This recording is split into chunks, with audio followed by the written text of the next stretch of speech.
esteemed viewers, we welcome you to yet another episode of this program titled The Social Science of Prophet Muhammad Sallallahu Alaihi Wasallam. As we always have it, our guest speaker is none but our noble and respected dignitary who is a doctor, Dr. Ibrahim Doba. Dr. Doba, sir. Alaikum salam. And I am Ibrahim Mu'ad Adinoy, your anchor. During the last episode of this program, that is episode 10, Dr. Ibrahim Doba discussed the science of gratitude. The science of gratitude. There he mentioned the 7 scientific benefits of showing gratitude. Inshallah, by Allah's grace today, we will be discussing the chapter 11, which is the episode 11 of this book. This same book, Social Science of Prophet Muhammad Sallallahu Alaihi Wasallam, written by him. We'll be discussing the chapter 11, who wants to be instantly competent. For people who wants to be instantly competent, how do you become instantly competent without any delay? There are some chapters in this book that we will be discussing, in this chapter that we'll be discussing, but the first that really captured my attention is where Doctor said, Doctor sir, you mentioned in this book that when the first, before anybody who is reading this book decide to write or go to give a speech, deliver a speech anywhere, he should first ensure that he read this chapter. What is so important about this chapter? Doctor? Yes, see chapter 11. In the opening pages of the book, actually, in order to get people curious, I said, before you speak or you write, you should go and read chapter 11. All of us, we engage in conversation. The conversation can be spoken or written. You know, any kind of written material, it's a conversation. It's called joining the conversation. Like Professor Graf said, if you want to write, you should join the mode of joining a conversation, because if you do, writing becomes easy. So if you engage in a conversation, whether spoken or written, you should read the book. Why? Because all of us, when we speak or write, we want to appear competent, you know, where we want to project a competent image. So, and this chapter will give you a very simple technique that can help you, project that image of competence. That is why I said, go to this chapter before you engage in any further conversation. Yes. That's so amazing. So by the time I read this chapter, to be frankly speaking, I think I got more curious to show my competence at the first insight, at the first instance, if I meet somebody. Thank you for that. The second one, Doctor, you mentioned in this book that there are 2 things when you meet somebody or someone first. There are 2 things you should do first. What are those 2 things? Can you quickly? Yes. If you meet someone, like we said in a previous chapter, the chapter on first impression, 80 to 90% of first impression is comprised 2 things. One, the person you are meeting, the stranger you are meeting for the first time, is asking 2 questions. How good are this person's intentions towards me? Yeah. The second question is he competent enough to enact, to actualize those intentions towards me? In other words, is he competent enough to help me? Wow. And these 2 words, these 2 intentions are unspoken. Yes. But that is the question this person is asking. In the previous chapter, we've answered the first question. What are this person's intentions towards me? And in order to reassure this person, that you are a trustworthy person, you can yield the floor, you know, you allow the person to talk.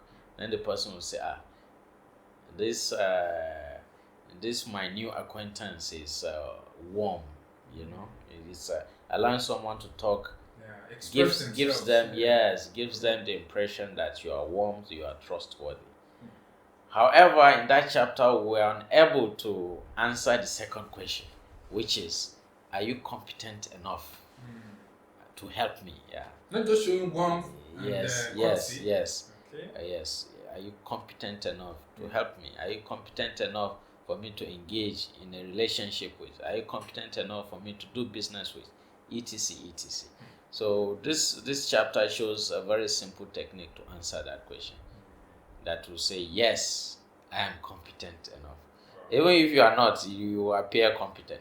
But actually, the chapter shows you a way that will make you to be actually competent, you know, the way to structure your ideas, you know, before you express them. Yes. Doctor, that's a very beautiful one. Initially, from your previous discussion, you mentioned that firstly, when you meet somebody, that warmth that is expected of you, smile, if you put it in your face, and just, you know, it opens the heart. It's like a gateway to win the heart of the person you are meeting. Yes. I thought that was the end of it. Probably if one smile to a person you meet, or you show warmth expression, I never knew that is not where it stops. So you have to graduate from that level to convincing the person that you are competent enough that he can trust you. Yes. So that's good. For example, babies are nice. You understand? They are warm. You know, when you look at them, you feel happy because they are smiling, right? But they are not competent. That is true. They cannot help you. You know. Exactly. So this person, if you smile, the person may like you. So this person is warm. But is he competent enough to be my wife or my husband or my business partner? So this is where a lot of people got it wrong. Yes. Because of the fact that you smile and people show you courtesy, like show you likeness, doesn't mean they trust you that you're competent to solve their problem. Yes. That's a lesson, seriously. Doctor, what was Mr. Wiseman? He wrote a book called 50 Seconds. 59 seconds. Oh, 59 seconds, sorry. Yes. Can you share with us what are the things we need to learn from that 59 seconds? Yes. He mentioned very insightful, many insightful things in 59 seconds, you know, and I will recommend the book to the viewers. One of the things he said is that if you want to project confidence, you want to project competence, you should smile, you know. If you smile, someone will think, you're competent, you know. However, that is not enough, because you have to talk. For example, if I come to you and meeting you for the first time, maybe somebody referred me to you, and I come to you and I greeted you, I meet you smiling, I say, maybe this person is competent. But then I say something and you have to respond. So how do you respond? In a way that will project that competence. This is what the book is about. For example, Prophet Muhammad sallallahu alaihi wasallam, in many things he said, he used numbers, you know, counts or lists. For example, the 5 pillars of Islam, the 6 articles of faith, you know. And because of the numbers he used, his messages are very sticky, you know. They stay with us for a very long time. And immediately he mentions something.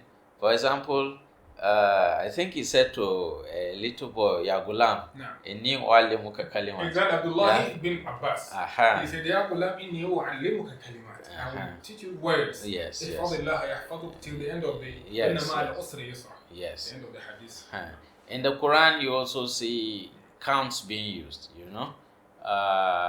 Actually, doctor, I was coming to that issue of count. Yes. Actually, because you really elaborated on that particular. issue of count and the necessity for why we should imbibe that character of making our words or maybe our speeches in counting mode or in number mode, so that it's you mentioned a lot. So actually, it's a subsection that I don't really wish you should give us all that now. We're still coming to that later, inshallah. The next one I really want to you should let our audience enlighten our audience on is why you say, well, smiling is not enough. Just meeting somebody smiling alone is not enough. Why? Why shouldn't I be able to win somebody just to smile and dazzle? Yeah. Yes, a smile can do wonders. It's miraculous actually. According to science, a smile can make you happy. Even if you don't feel happy, you hold your face in a form of a smile. It makes you happy. It also influences another person's perception about you. Yeah.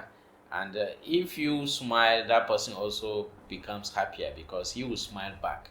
And smiling, like I said before, makes someone happy. And that's why the Prophet ﷺ said it's charity. But then, smiling is not enough because we need to engage with people, not only with a smile, but also with words. So how do you express those words? That's why I said smiling is not enough. Smiling makes you accessible. Smiling makes you likable, so that people approach you and they engage with you. But how do you do the engagement? So you need to go further, not just to smile alone. Yes. Smiling is the first step. Yes. Thank God. So far, we've learned a lot of lessons from this particular episode.